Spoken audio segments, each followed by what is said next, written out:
नमस्कार, मी ज्योतिष फ्लेवरफुल किचनमध्ये तुम्हा सगळ्यांचं खूप खूप स्वागत। आज मी बनवते आहे गणपती बाप्पासाठी ओरिओ बिस्किटचे मोदक। चला तर मग रेसिपीला सुरुवात करूया। तर ओरिओ मोदक बनवण्यासाठी इथे मी एक मोठं पॅकेट घेतलंय, 30 रुपयाचं आहे हे पॅकेट। तर ह्या ओरिओ बिस्किट सगळे आपल्याला काढून घ्यायचे आहेत एका भांड्यामध्ये। तर आता मी या बिस्किट मधलं क्रीम वेगळं करून घेते, म्हणजे क्रीम आपल्याला स्टफिंगसाठी वापरता येईल। तर मी हे सगळं क्रीम काढून घेतलेलं आहे। तर आपल्याला भरपूर क्रीम मिळालेला आहे। तर आता आपण ही बिस्किटांचा तुकडे करून घ्यायचे आहेत बिस्किटांचे। असंही डायरेक्ट मिक्सरमध्ये घातलं तरी चालेल, पण लगेच बारीक होण्यासाठी मी जरा तुकडे करून घेतलेले आहेत।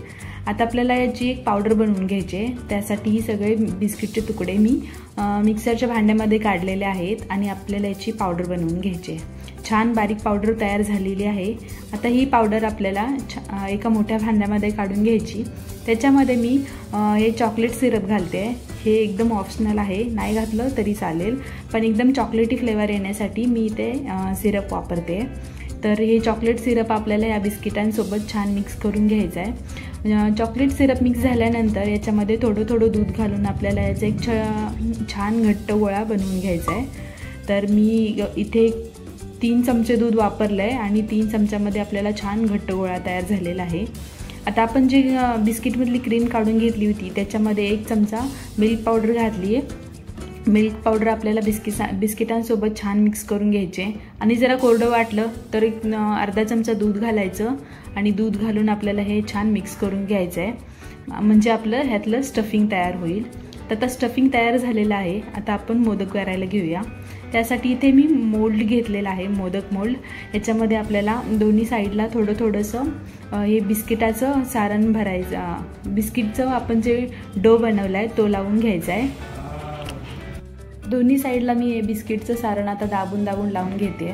जास्त दाबून लावायचं म्हणजे आपला मोदक एकदम सुबक आणि सुंदर होईल। दोन्ही बाजूला मी लावून घेतले। आता बंद करून घ्यायचं आणि एका बोटाच्या साहाय्याने आपल्याला मध्ये दाबून आपल्याला मध्ये एक छान पोकळी तयार करून घ्यायची आहे, म्हणजे त्याच्यात आपण तयार केलेलं सारण भरता येईल।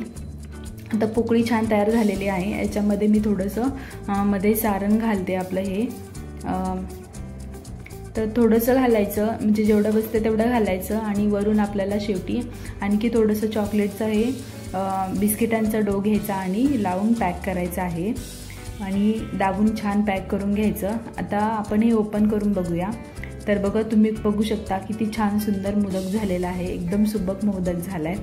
तर तुम्ही अशा प्रकारे गणपती बाप्पासाठी रोज वेगवेगळ्या प्रकारचे 11 दिवस मोदक बनवा। गणपती बाप्पाबरोबर लहान मुलांना सुद्धा हे मोदक खूप आवडतात। अशा प्रकारे मी बाकीचे सगळे मोदक करून घेते। आणखी एक मोदक तुम्हाला करून दाखवते।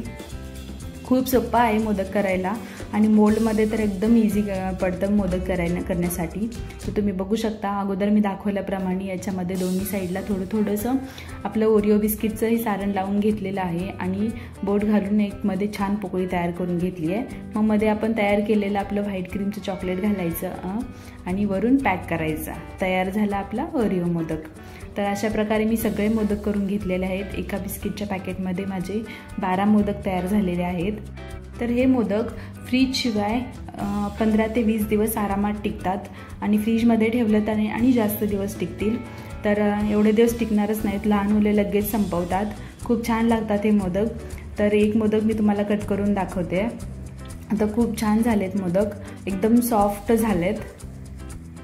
तर तुम्ही बघू शकता आतून सुद्धा किती सुंदर दिसत आहेत मोदक। तर हा व्हिडिओ तुम्हाला कसा वाटला ते नक्की सांगा आणि माझ्या चॅनेलला सबस्क्राईब करा। थँक्यू।